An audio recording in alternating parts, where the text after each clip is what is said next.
रामपूर नावाचे छोटेसे गाव होते. त्या गावात एका छोट्याशा घरात आजी जमुना राहत होत्या. आजीबाईचं वय झालेलं, पण आजीबाई होती एकदम हुशार आणि धीट. ती कोणालाही आणि कशालाही घाबरत नव्हती. त्यांच्या घरी ती आणि तिची मुलगी गीता असा त्यांचा छोटासा परिवार होता. पण आता गीताचं लग्न झालेले होते, त्यामुळे ती एकटीच घरी राहत असे. तिला गीताची खूप आठवण येत असे, पण तिच्याकडे जाणे सोपे नव्हते, कारण लेकीकडे जाताना तिला म्हणजेच आजीबाईला एका भल्या मोठ्या जंगलातून जावे लागत होते. जंगल होतं खूप भयानक. त्या जंगलात झाडं इतकी घनदाट आणि मोठी मोठी होती की सूर्यप्रकाश सुद्धा नीट पोहोचत नव्हता. तिथे अशा त्या घनदाट जंगलात खूप सारे हिंस्र प्राणी सुद्धा राहत होते. त्या प्राण्यांच्या भीतीने कुणी त्या जंगलाकडे सहसा फिरकत सुद्धा नव्हतं. आणि आज जमुना आजीबाई त्या जंगलातून आपल्या लेकीला भेटायला जाणार होत्या, कारण आजीबाईचं वय झालेलं होतं. पण आजीबाई होती एकदम हुशार आणि धीट. ती कोणालाही आणि कशालाही घाबरत नव्हती. गीताचं लग्न जंगलाच्या पलीकडच्या गावात झालेले होते. एकदा आजीबाईला तिच्या लेकीची खूप आठवण येत होती, तेव्हा तिने लेकीच्या भेटीला जायचं ठरवलं आणि छानसा दिवस बघून ती आपल्या लेकीकडे जायला निघाली. हळूहळू काठी टेकत टेकत आजीबाई रस्त्याने जात होती. थोडा वेळ चालल्यानंतर तिला जंगल लागलं. जंगल होतं घनदाट. तिथे माणूसच काय, माणसाचा आवाज सुद्धा आजूबाजूला येत नव्हता. पण आजीबाई मात्र लेकीच्या ओढीने पुढे पुढे पुढे पुढे चालतच जात होती.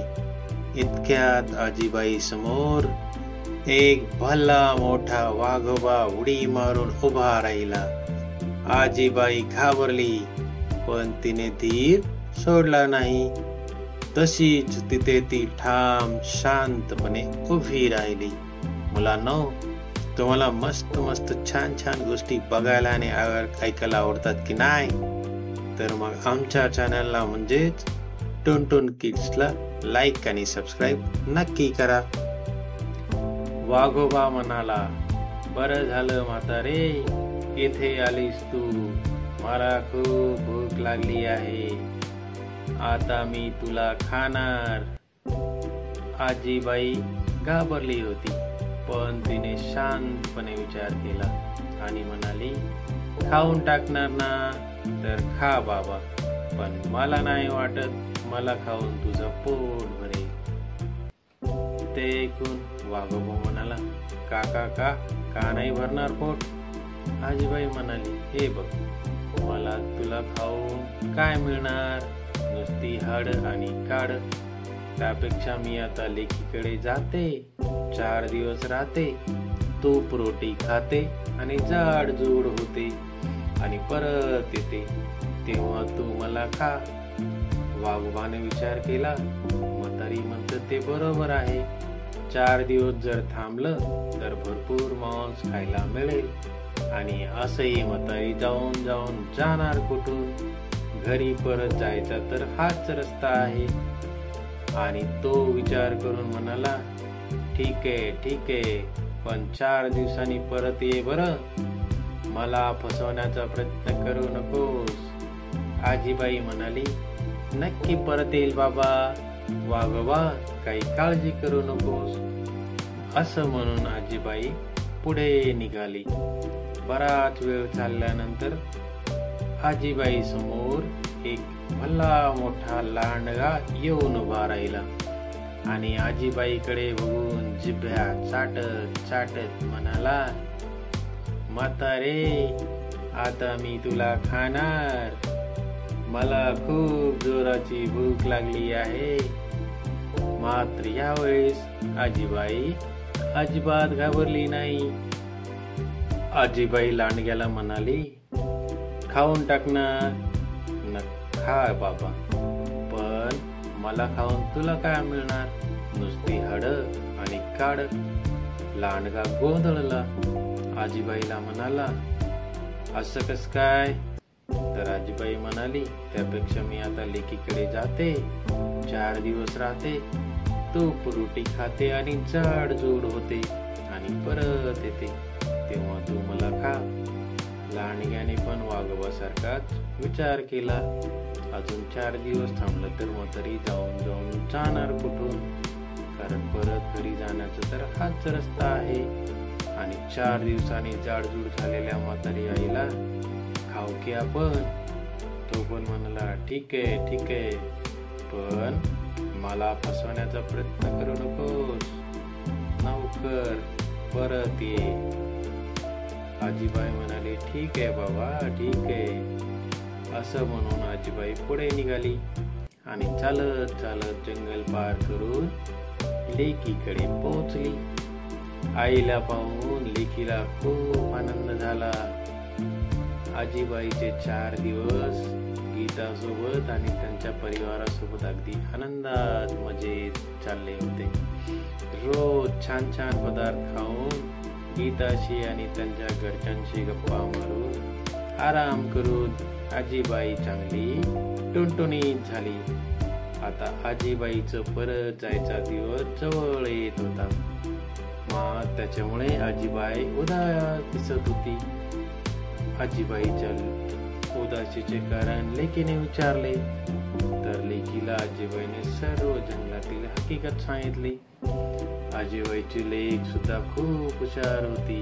ती पण आजीबाई सारखी चतुर आणि शूर होती.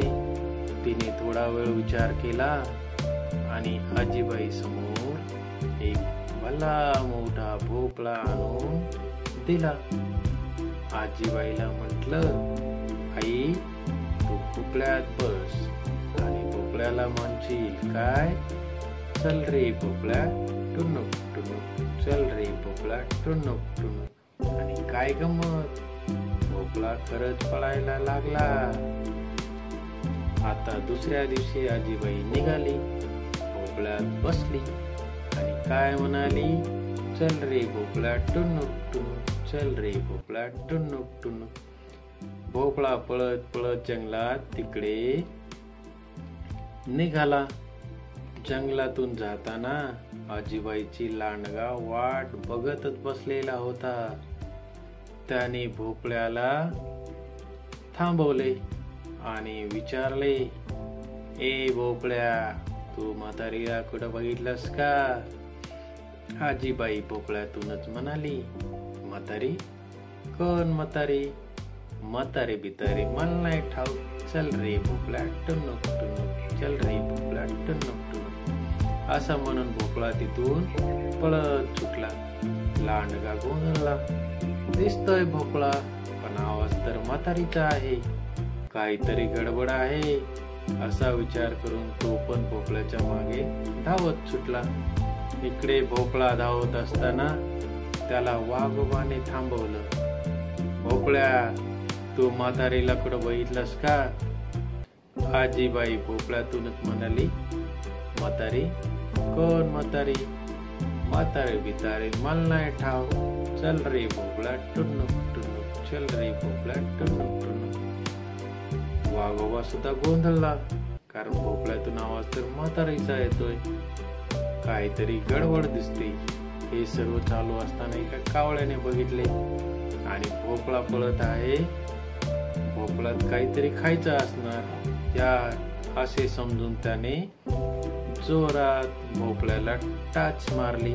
भोपळ्याचा एक तुकडा निघाला आणि बघतो तर काय, आतमध्ये आजीबाई म्हातारी. हे बघताच वाघोबा जोरात टरकाळी फोडून मोठी झेप घेतो आणि भोपळ्याला पकडतो. आजीबाई भोपळ्यातून बाहेर येते आणि सांगते. तेवढ्यात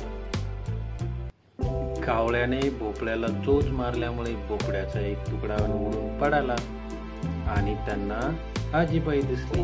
असे बघताच वाघोबाने भली मोठी झेप घेऊन भोपळ्याला पकडले. आजीबाईला बाहेर यावं लागलं. आजीबाईला बघून वाघोबा म्हणाला, म्हातारे आम्हाला फसवतेस काय? आता तुला खाऊनच टाकतो. तेवढ्यात लांडगा देखील पळत पळत पळत पळत भोपळ्याजवळ आला आणि म्हणाला, आता म्हातारे कुठं जाशील? म्हातारी म्हणती, अरे मी तुम्हाला कशाला फसवू? मी माझ्या लेकी करून ठरल्याप्रमाणे तुम्हाला सांगितल्याप्रमाणे झाड जोडवून परत आले की नाही. आता तुम्हा दोघांपैकी मला कोण खाणार ते तुम्ही दोघं ठरवा आणि एकदाच खाऊन टाका. वाघोबा म्हणाला, ठरवायचं बिरवायचं काय, त्यात मी खाणार तुम्हाला. लांडगा म्हणाला, असं कसं खाणार? मी म्हातारीला खाणार. वाघोबा आणि लांडगाचे जोरदार भांडण आणि मारामारी सुरू झाली.